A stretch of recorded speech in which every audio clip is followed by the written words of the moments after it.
Okay, so working that when he fills up the car with gas, he doesn't read full tank. It has an issue with fuel level sending units, so we are changing them.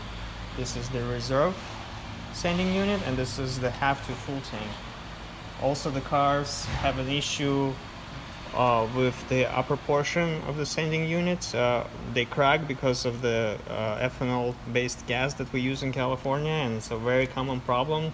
This will crack and leak gas through the this area right here, and the customer will smell gasoline inside the car.